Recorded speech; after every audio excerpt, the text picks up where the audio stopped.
Hi friends, ನಿಮ್ಮೆಲ್ಲರಿಗೂ ಕೂಡ ನಿಮ್ಮದೇ ಆಗಿರ್ತಕ್ಕಂಥ ಯೂಟ್ಯೂಬ್ ಚಾನಲ್ ಸ್ಟಡಿ ವಿತ್ ಪರಶುರಾಮ್ಗೆ ಸ್ವಾಗತ ಅಂತ ಹೇಳ್ತಾ ಇಂದಿನ ವಿಡಿಯೋದಲ್ಲಿ ನಾನು SSLC ಪ್ರಥಮ ಭಾಷೆ ಕನ್ನಡದ ಮೊದಲ ಗದ್ಯ ಪಾಠ ನಮ್ಮ ಭಾಷೆ ಮತ್ತು ಮೊದಲ ಪದ್ಯ ಪಾಠ ಸಂಕಲ್ಪ ಗೀತೆ ಇದ್ರ LBA ಟೆಸ್ಟ್ ಪೇಪರ್ ನೋಡೋಣ. ಇದು ಮೋಸ್ಟ್ ಇಂಪಾರ್ಟೆಂಟ್ ಇದೆ. ಬಹಳ ಸ್ಕೂಲಲ್ಲಿ ಇದು ಯೂಸ್ ಮಾಡುತ್ತಾರೂ ಕೂಡ ಅನಿಸುತ್ತೆ.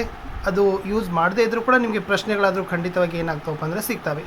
ವಿಡಿಯೋನ ಲೈಕ್, ಶೇರ್ ಮತ್ತು ಸಬ್ಸ್ಕ್ರೈಬ್ ಮಾಡೋದನ್ನು ಮಾತ್ರ ಮರೆಯದಿರಿ ಅಂತ ಹೇಳ್ತಾ, ಇದೇ ತರಹದ ಎಲ್ಲ ವಿಷಯಗಳಲ್ಲಿ ಪ್ರಶ್ನೋತ್ತರಗಳಾಗಿರ್ಬೋದು, LBAಗಳಾಗಿರ್ಬೋದು, ನಿಮ್ಮ FA ಎಕ್ಸಾಮ್ನ ಕ್ವಶನ್ ಪೇಪರ್ಗಳು, SA passing package, scoring package ಎಲ್ಲವುಗಳು ಕೂಡ ಕೊಡ್ತೀವಿ. ಜಸ್ಟ್ ನೀವು ಚಾನಲನ್ನು ಸಬ್ಸ್ಕ್ರೈಬ್ ಮಾಡಿ ಅಂತ ಹೇಳ್ತಾ ವಿಡಿಯೋನ ಪ್ರಾರಂಭಿಸ್ತೀವಿ. ಮೊದಲಿಗೆ ಒಂದು ಬಹು ಆಯ್ಕೆ ಕೇಳಿದ್ದಾರೆ. ಜೀವದ್ ಭಾಷೆ ಪದದಲ್ಲಿರುವ ಸಂಧಿ ಕೇಳಿದ್ದಾರೆ. ಜಸ್ತ್ವ ಸಂಧಿ, ಸಂಬಂಧೀಕರಣ, ಒಳ್ಳೆಯ ಗುಣವಾಚಕ, ತೆಂಕನ ದಿಗ್ವಾಚಕ ಇದೆ. ಓಕೆ, ಒಂದಂಕದ 2 ಪ್ರಶ್ನೆ ಬಂತು. ಇಲ್ಲಿ ಪ್ರಶ್ನೆ ಕೇಳಿದರು, ಒಂದು ಭಾಷೆ ಸತ್ವಪೂರ್ಣವಾಗಿರಬೇಕಾದ್ರೆ ಅದನ್ನಾಡುವ ಜನ ಹೇಗಿರಬೇಕು? ಉತ್ತರ, ಅಭಿಮಾನಧನರು, ಬುದ್ಧಿಶಾಲಿಗಳು, ಪ್ರಯೋಗಶೀಲರು ಆಗಿರಬೇಕು. ಎರಡನೇದು, ಕವಿ ಶಿವರುದ್ರಪ್ಪನವರು ಯಾವ ಎಚ್ಚರದಲ್ಲಿ ಬದುಕಬೇಕು ಅಂತ ಹೇಳಿದ್ದಾರೆ ಅಂತ ಕೇಳಿದ್ದಾರೆ. ದ ಆನ್ಸರ್ ಈಸ್ ಮತಗಳೆಲ್ಲವೂ ಪಥಗಳು ಎನ್ನುವ ಹೊಸ ಎಚ್ಚರದಲ್ಲಿ ಬದುಕಬೇಕು ಅಂತ ಹೇಳಿದ್ದಾರೆ. ಇನ್ನು 2 ಅಂಕದ 2 ಪ್ರಶ್ನೆಗಳಿದ್ದಾವೆ. ಫಸ್ಟ್ ಕ್ವಶನ್ ಕೇಳಿದರು, ಎಸ್, ವ್ಯಾವಹಾರಿಕ ಮತ್ತು ಗ್ರಾಂಥಿಕ ಭಾಷೆಯ ಲಕ್ಷಣಗಳು. It's a very most important ಆಗಿರ್ತಕ್ಕಂಥ ಪ್ರಶ್ನೆ. ಉತ್ತರ ಏನು ಬರೀಬೇಕಾಗಿತ್ತಪ್ಪ ಅಂದರೆ, ವ್ಯಾವಹಾರಿಕವೆಂದರೆ ಜೀವದ್ ಭಾಷೆ, ಅದರಲ್ಲಿ ಜನ ಮಾತನಾಡ್ತಾರೆ, ವ್ಯವಹರಿಸ್ತಾರೆ. ಉದಾಹರಣೆ ಕನ್ನಡ, ತಮಿಳು, ತೆಲುಗು, ತುಳು, ಮರಾಠಿ, ಉರ್ದು. ಇಂಗ್ಲೀಷ್. ಗ್ರಾಂಥಿಕವೆಂದರೆ ಅಭಿವೃದ್ಧಿ ಹೊಂದಿ ಗ್ರಂಥ ರಚನೆಯಲ್ಲಿ ಉಪಯೋಗವಾದ ಭಾಷೆ. ಉದಾಹರಣೆ ಸಂಸ್ಕೃತ, ಕನ್ನಡ, ಇಂಗ್ಲೀಷ್, ಪಾಳಿ ಇತ್ಯಾದಿ.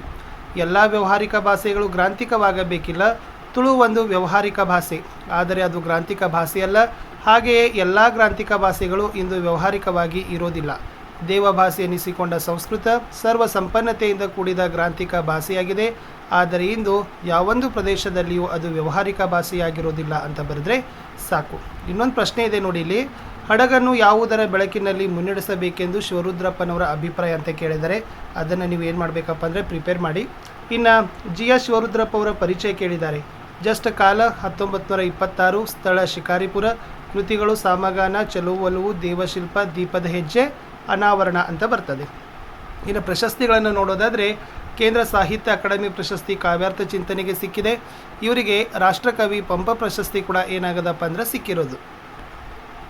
ಇನ್ನು 3 ಅಂಕಕ್ಕೆ ಸಂದರ್ಭ ಕೇಳಿದ್ದಾರೆ ನೋಡಿ. ಎಸ್, ಪ್ರೀತಿಯ ಹನತೆಯ ಹಚ್ಚೋಣ ಅಂತ ಇದೆ. ಇಲ್ಲಿ ಆಯ್ಕೆ, ಸಂದರ್ಭ ಮತ್ತು ಸ್ವಾರಸ್ಯ ಈ ಮೂರನ್ನು ನೀವೇನು ಮಾಡಬೇಕು, ಬರಿಬೇಕು. ಆಯ್ಕೆ, ಈ ವಾಕ್ಯವನ್ನು ಕವಿ GS ಶಿವರುದ್ರಪ್ಪ ಅವರು ಬರೆದಿರುವ ಎದೆ ತುಂಬಿ ಹಾಡಿದೆನು ಕವನ ಸಂಕಲನದಿಂದ ಆಯ್ದ ಸಂಕಲ್ಪ ಗೀತೆ ಎಂಬ ಪದ್ಯಪಾಠದಿಂದ ಆರಿಸಲಾಗಿದೆ. ಸಂದರ್ಭ, ಕವಿಗಳು ಜೀವನದಲ್ಲಿ ಧನಾತ್ಮಕ ಮನೋಭಾವನೆಯ ದೃಢ ಸಂಕಲ್ಪವನ್ನು ಹೊಂದಿರಬೇಕು ಎಂದು ಹೇಳೋ ಸಂದರ್ಭದಲ್ಲಿ ಈ ಮಾತನ್ನು ಹೇಳ್ತಾರೆ.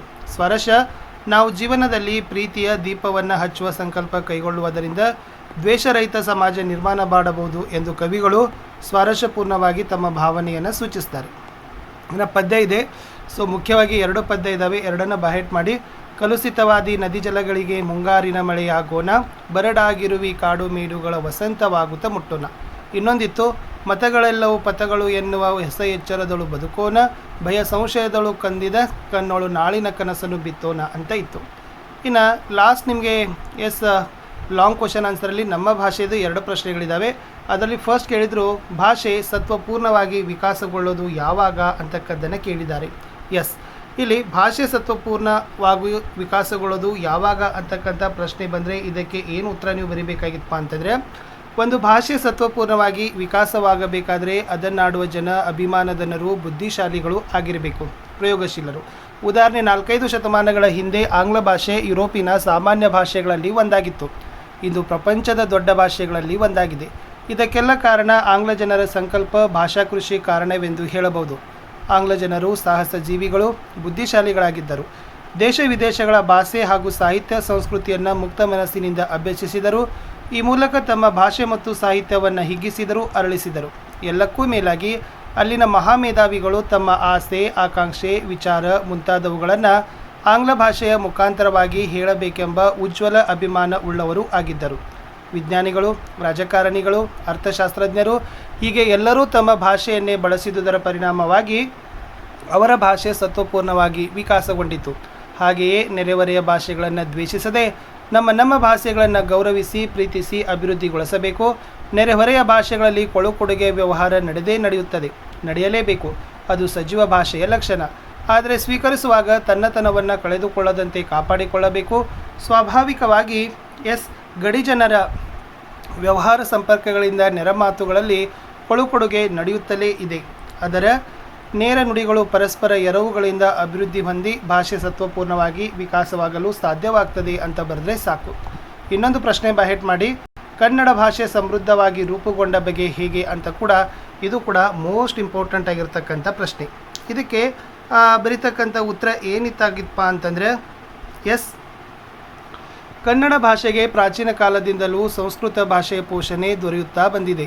ಕನ್ನಡದ ಪಂಡಿತರು ವೈದಿಕ ಹಾಗೂ ಧಾರ್ಮಿಕ ತತ್ವಗಳನ್ನು ಕನ್ನಡದಲ್ಲಿ ವಿವರಿಸಲು ಅಭಿಲಾಷೆಯಿಂದ ಕಾವ್ಯಗಳನ್ನು ರಚಿಸಿದರು. ಅನೇಕ ಕವಿಗಳು ಕನ್ನಡ ಅಭಿವೃದ್ಧಿ ಹೊಂದಬೇಕಾದರೆ ಕನ್ನಡ ಪದಗಳ ಬಳಕೆ ಹೆಚ್ಚಾಗಬೇಕೆಂದು ಸಾರಿದ್ದಾರೆ. ಅಂಥವರ ವಾಣಿಯಿಂದ ಕನ್ನಡದ ವೀಣೆ ಮೃದು ಮಧುರವಾಗಿ ಮಿಡಿಯಿತು. ಬಸವೇಶ್ವರ ಅಲಮಪ್ರಭುಗಳಂಥ ಶರವರೆಣ್ಯರು, ಚಾಮರಸ ಕುಮಾರವ್ಯಾಸರಂಥ ಕವಿಪುಂಗವರು, ಪುರಂದರದಾಸ ಕನಕದಾಸರಂಥ ದಾಸಶ್ರೇಷ್ಠರು ಸುಲಭ ಮಾರ್ಗವನ್ನೇ ತುಳಿದರು.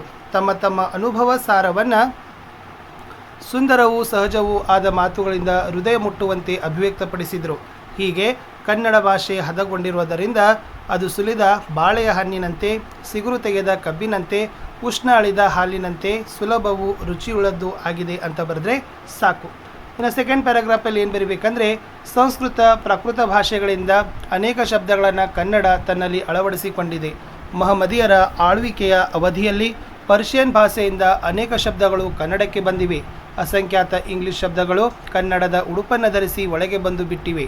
ಸ್ವಾಭಾವಿಕವಾಗಿ ಗಡಿ ಜನರ ವ್ಯವಹಾರ ಸಂಪರ್ಕಗಳಿಂದ ನೆರೆಮಾತುಗಳಲ್ಲಿ ಕೊಡುಕೊಡುಗೆ ನಡೆಯುತ್ತಲೇ ಇದೆ. ಇದರಿಂದ ಕನ್ನಡವು ಅದರ ನೇರ ನುಡಿಗಳು ಪರಸ್ಪರ ಎರವುಗಳಿಂದ ಅಭಿವೃದ್ಧಿ ಹೊಂದುತ್ತಲಿವೆ. ಜೊತೆಗೆ ಭಾಷೆಯಲ್ಲಿರುವ ಸಾಮಗ್ರಿಯನ್ನೇ ಬಳಸಿಕೊಂಡು ನುಡಿಗಟ್ಟುಗಳಾಗಿ ಮಾಡಿಕೊಂಡು ಕನ್ನಡ ಭಾಷೆಯು ಸಮೃದ್ಧವಾಗಿ ರೂಪುಗೊಂಡಿದೆ ಅಂತ ಬರೆದ್ರೆ ನಿಮ್ಮ ಉತ್ತರ ಏನಾಗ್ತದಪ್ಪ ಅಂದರೆ ಕಂಪ್ಲೀಟ್ ಆಗ್ತದೆ. ಇಷ್ಟೇ ಇತ್ತು ಈ ವಿಡಿಯೋದಲ್ಲಿ ಅಂತ ಹೇಳ್ತಾ ವಿಡಿಯೋನ ಲೈಕ್, ಶೇರ್ ಮತ್ತು ಸಬ್ಸ್ಕ್ರೈಬ್ ಮಾಡೋದನ್ನು ಮಾತ್ರ ಮರೆಯದಿರಿ. ಹೆಚ್ಚಿನ ಜನರಿಗೆ ಈ ವಿಡಿಯೋಗಳನ್ನು ನೀವು ಕಳಿಸಿ ಅಂತ ಹೇಳ್ತಾ, ಸೊ ಎಲ್ಲ ವಿಷಯಗಳಲ್ಲಿ ಅದು ಕನ್ನಡ ಆಗಿರ್ಬೋದು, ಇಂಗ್ಲೀಷ್ ಆಗಿರ್ಬೋದು, ಹಿಂದಿ, ಓಕೆ, ಆಮೇಲೆ ಸೈನ್ಸ್ ಆಗಿರ್ಬೋದು, SS ಆಗಿರ್ಬೋದು ಮತ್ತು ಮ್ಯಾಥ್ಸ್. ಸೊ ಪ್ರತಿ ಪಾಠದಲ್ಲಿ ಕೂಡ ನಾವು LBಗಳನ್ನು ಕೊಡ್ತಾನೆ ಹೋಗ್ತೀವಿ. ಆಮೇಲೆ ಪಾಠದ ಪ್ರಶ್ನೋತ್ತರಗಳು ಬರ್ತಾ ಇದ್ದಾವೆ. ಸೊ ಅವುಗಳು ತುಂಬಾ ಮೋಸ್ಟ್ ಇಂಪಾರ್ಟೆಂಟಾಗಿ ಮಾಡಿದ್ದೀವಿ. ತುಂಬ ಸರಳವಾಗಿರ್ತಕ್ಕಂಥ ಉತ್ತರಗಳನ್ನು ಮಾಡಿದ್ದೀವಿ ಅಂತ ಹೇಳ್ತಾ ಇಲ್ಲಿಯವರೆಗೆ ವಿಡಿಯೋವನ್ನು ವಾಚ್ ಮಾಡಿದ್ದಕ್ಕೆ ಧನ್ಯವಾದಗಳು. ಸೊ ನಾನು ಸಿಗ್ತೀನಿ ಹೊಸ ವಿಡಿಯೋದಲ್ಲಿ. ಅಂಟಿಲ್ ಟೇಕ್ ಕೇರ್, ಬಾಯ್ ಅಂತ ಹೇಳ್ತಾ ನೀವೆಲ್ಲರೂ ಕೂಡ ಏನು ಮಾಡಬೇಕು ಅಂತಂದರೆ, ಫಸ್ಟ್ ಆಫ್ ಆಲ್ ವಿಡಿಯೋವನ್ನು ಲೈಕ್, ಶೇರ್ ಮಾಡೋದ್ರ ಜೊತೆಗೆ ಡಿಸ್ಕ್ರಿಪ್ಷನ್ ಬಾಕ್ಸ್ನಲ್ಲಿ ನಾನು ಏನು ಮಾಡಿರ್ತೀನಿ ಲಿಂಕ್ಗಳನ್ನು ಸಹಿತ ಹಾಕಿದ್ದೀನಿ. ಅವುಗಳಿಗೂ ಕೂಡ ನೀವು ಬಂದು ಜಾಯ್ನ್ ಆದರೆ ಸೊ ಖಂಡಿತವಾಗಿ ನಾನು ನಿಮ್ಗೆ ಏನು ಮಾಡ್ತೀನಿ ಅಂತಂದರೆ ಇನ್ನಷ್ಟು ವಿಡಿಯೋಗಳನ್ನು ತಂದು ಕೊಡ್ತೀನಿ ಅಂತ ಹೇಳ್ತಾ, ಶೇರ್ ಮಾಡ್ತೀನಿ ಅಂತ ಹೇಳ್ತಾ, ಸೊ ನಾನು ಸಿಗ್ತೀನಿ ಹೊಸ ವಿಡಿಯೋದಲ್ಲಿ. ವಿಡಿಯೋ ವಾಚ್ ಮಾಡಿದ್ದಕ್ಕೆ ಧನ್ಯವಾದಗಳು. ಬಾಯ್.